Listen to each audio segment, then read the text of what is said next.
Welcome to the podcast for the Michigan Health and Hospital Association. I'm your host today, Rich Helppie from the Common Bridge, and we have with us this morning Shannon Striebich. She is the President and Chief Executive Officer of Trinity Health Michigan. She's been a longtime healthcare executive, and healthcare is on the minds of everybody here at the Mackinac Policy Conference. Shannon, it's great to see you. How have you been? Good. It's great to be with you this morning. Thank you. Tell us a little bit about Trinity and your Michigan footprint. So in Michigan, Trinity has a large footprint across both sides of the state. We joke that we run coast to coast. We've got a presence on the west side of Michigan and also in southeast Michigan, 4 hospitals on the west side of the state, 5 in southeast Michigan. We've got 2 large medical groups and a number of wonderful relationships with affiliate providers as well. So big presence across kind of the lower peninsula of Michigan. Affordability is on everybody's mind, and everybody wants great health care. They want great access. They don't want long wait times.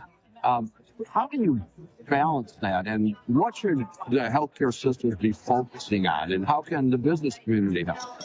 Well, within Trinity, Michigan, as it relates to affordability for those members that we serve, we are ultra focused on primary care and access. And you can see that from the footprint that we've developed. We continue to grow our access points across primary care in particular, because we know that's where care really needs to begin. We leverage as many online tools to make scheduling easy for patients that we serve.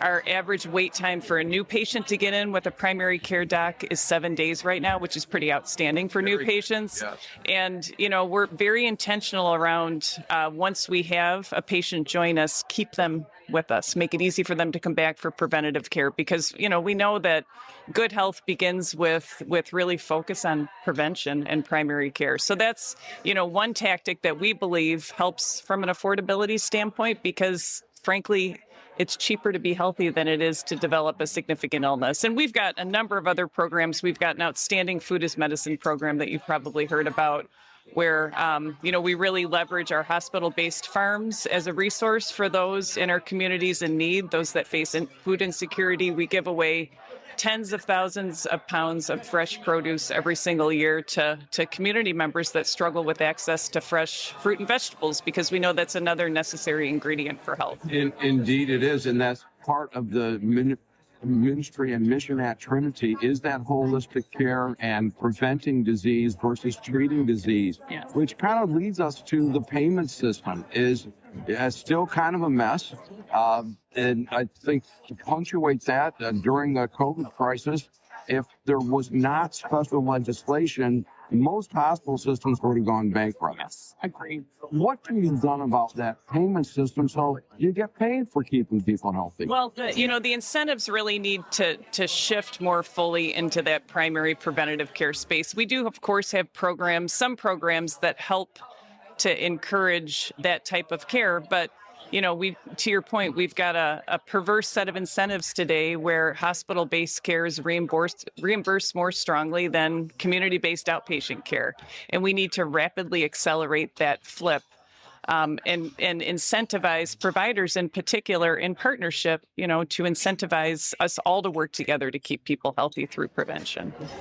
And of course, the miracles that happen in the inpatient settings with robotic surgery and the way that brains and GI systems and hearts and lungs and kidneys can be operated on, and orthopedics and the rehab process, all vital parts of the system, all things that require substantial investment. As you think about healthcare, if you look across the landscape of affordability, access, holistic care, do you ever ponder what changes you'd like to see made? Yeah, well, as you and I were joking a little bit, the list is long of things that I believe need to change. When you look at the things that we're immediately facing, there's a lot of narrative that's true around inflation in healthcare and the double-digit inflation we face with pharmaceutical inflation and supply cost inflation, and the kind of reverse shift in payment. When payments aren't rising nearly to the pace of inflation, that puts us at a distinct disadvantage, and it's different than other industries. We're not covering our costs in many instances from that perspective. I think we've got to work together to figure out a fundamentally different way to fund healthcare. We've got a lot of patchwork programs in place that are attempts to fill gaps in federal and state funding, and it's time for a reboot. Indeed. Any closing comments at all for the good people from the Michigan Health Hospital? You know, I think in Michigan, we are so incredibly blessed to have abundant resources across the state as it relates to healthcare. And the health of our communities needs to be a priority for every single one of us. Healthy communities make for great places to live. And, you know, I think now more than ever with just what we're facing together, the need for different facets of our industry to come together and really collaborate around solutions. It's more critically important than ever because we're not going to get there kind of fighting through this alone. We've been talking today with Shannon Striebich. She is the President and Chief Executive of Trinity, Michigan.